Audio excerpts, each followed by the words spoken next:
দেশের বর্তমান রাজনৈতিক প্রেক্ষাপট নিয়ে একান্ত সাক্ষাৎকারে কথা বলছেন বিএনপির চেয়ারপারসনের উপদেষ্টা এ.কে.এম.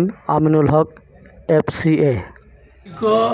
16 বছর স্বৈরাচারী ফ্যাসিস্ট সরকারের অত্যাচারে অতিষ্ঠ এই দেশের মানুষের জনজীবন অতিষ্ঠ ছিল। এখন আমাদের কর্তব্য হল দেশে আইনের শাসন প্রতিষ্ঠা করা, জনমানুষের নিরাপত্তা বিধান করা এবং সর্বোপরি সব কিছু চাপিয়ে গেলে আসন্ন গণতান্ত্রিক সরকারের কাছে ক্ষমতা হস্তান্তর করা বলে আমি মনে করি। শেরপুরে অনেকদিন থেকে নানা ধরনের চাঁদাবাজি, দখলদার এটা চলে আসছে। এটার হওয়ার একমাত্র কারণ হলো যেটা কমিটি না থাকায় কোনো বিএনপির কেন্দ্রীয় কমিটির কোনো ছিল নিয়ন্ত্রণ ছিল না। আমি মনে করি অতি সত্বর একটা কমিটি, সুষ্ঠু একটা কমিটি দিয়ে অত্র এলাকার জনসাধারণের মনে একটা আস্থা ফিরে আনা উচিত এবং নির্বাচনমুখী হওয়ার জন্য দলকে সুসংগঠিত করার জন্য একটা নিয়মতান্ত্রিক একটা কমিটি থাকা উচিত বলে আমি মনে করি। বর্তমান কমিটির ব্যাপারে চেয়ারপারসন, ভারপ্রাপ্ত চেয়ারপারসন, মাননীয় মহাসচিব এবং বৃহত্তর ময়মনসিংহের সাংগঠনিক দায়িত্ব হাবিবুর সোহেলকে দেওয়া হয়েছে। ওনারা এই ব্যাপারে কাজ করছেন। আমি আশা করি তারা একটা সুন্দর এবং স্বচ্ছ একটা কমিটি উপহার দিবে বলে আমি মনে করি। সংস্কার অনেক এটা ব্যাপক জিনিস। আমি মনে করি এই মুহূর্তে দেশের জনগণের আস্থা এবং সুশৃঙ্খল নিরাপত্তা এবং দেশের সার্বভৌমত্ব রক্ষা এবং দেশ উন্নয়নের জন্য একটা আসন্ন নির্বাচন দেওয়া উচিত বলে মনে করি। এতে করে দেশ একটা গণতান্ত্রিক সরকার না আসলে কোনো দেশের উন্নয়ন হয় না। আমি মনে করি অতি সত্বর একটা গণতান্ত্রিক সরকারের কাছে ক্ষমা দিয়ে দেশ উন্নয়নের জন্য সচেষ্ট হওয়া উচিত বলে মনে করি। আমি মনে করি দীর্ঘ 16 বছরে স্বৈরাচারী সরকার আমলাদেরকে তাদের পুতুল বানিয়েছিল।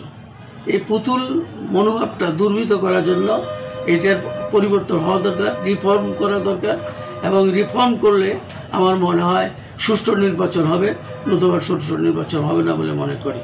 এবং এখানে এটা নিরপেক্ষতার প্রশ্ন আছে। নিরপেক্ষতার প্রশ্নের ক্ষেত্রে এবং এটা শাসক ক্ষেত্রে নির্বাচনের সঙ্গে যারা সংশ্লিষ্ট তাদেরকে পরিবর্তন আনা অবশ্যই দরকার। এটা আপনি অতি নির্মম সত্য কথা বলেছেন। নির্বাচন ব্যয়ভার যত কম হয় ততই ভালো, কারণ নির্বাচন ব্যয়ভার যদি বাড়ানো হয় এটা জনগণের উপর একটা বিরূপ প্রতিক্রিয়া সৃষ্টি হয়। আমি মনে করি এজ এ চার্টার্ড অ্যাকাউন্ট হিসেবে কস্ট মিনিমাইজের জন্য নির্বাচন খরচ কম হওয়া উচিত বলে মনে করি। ব্যয়ভার বাড়ানোর জন্য আমি এ ব্যাপারে অভিজ্ঞতা নাই, তবু বলছি যে বিভিন্ন মহলে, বিভিন্ন জায়গায় বিভিন্ন ধরনের খরচ করা হয়। এই খরচ না করে নেতাকর্মীদেরকে উদ্বুদ্ধ করে জনসভা এবং প্রচার প্রচারণার মাধ্যমেই সীমাবদ্ধ রাখা অতি ব্যয়বহুল না, যেমন সামনে বিভিন্ন অনুষ্ঠান আছে, এই সমস্ত অনুষ্ঠানগুলো না করে শুধু প্রচারণার মাধ্যমেই ব্যয়ভার সংকোচন করা যাবে বলে মনে করি। এই সংকটে দীর্ঘদিনের পুঞ্জীভূত সংকট সৃষ্টি হয়েছে। অনেক দিনের ফ্যাসিস্ট সরকারের দুর্নীতি, লুটতারাজ, অর্থ পাচারের কারণে দেশের অর্থনীতি ব্যবস্থা ভঙ্গুর হয়েছে। এই অর্থনীতিকে চাঙ্গা করতে হলে একটা নির্বাচিত সরকারের দরকার। নির্বাচিত সরকার হলে বিদেশ থেকে বিভিন্ন ধরনের ইনভেস্টমেন্ট আসবে, নানা ধরনের প্রকল্প আসবে। এই সকল প্রকল্পতে দেশের আস্তে আস্তে স্বনির্ভরতা লাভ করবে বলে আমি মনে করি।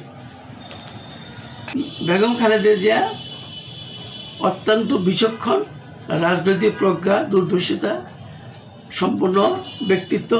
আমি মনে করি নির্বাচিত সরকারের যদি ক্ষমতা দেওয়া হয় তাহলে উনি সুচিন্তা মতো তার অতীতের চিন্তা চেতনা প্রজ্ঞা দিয়ে এই ব্যয়ভার সংশোধন দেশকে সমৃদ্ধির দিকে এগিয়ে নিয়ে যাবে বলে আমার বিশ্বাস। আমার এলাকাটা অত্যন্ত অবহেলিত এলাকা, এটা ধরতে গেলে পাহাড়ি এলাকা, জনবসতি এরকম, মানে শিক্ষায় অনস্বক এলাকা এবং শিক্ষার আলোর ততটুকু পৌঁছে নাই। আমি যদি সরকার যদি আমাকে ক্ষমতা দেয় তাহলে আমি প্রথমেই শিক্ষার দিকে নজর দিব, উন্নয়নমূলক কার্যক্রম হাতে নিব। কারণ এখানে অপরন্ত সম্পদ হয়েছে, যেহেতু পাহাড়ি এলাকা এখানে অপরন্ত সম্পদ হয়েছে, সেই সম্পদকে সুষম বন্টনের মাধ্যমে আমি এলাকার উন্নয়নের জন্য সচেষ্ট চেষ্টা করব।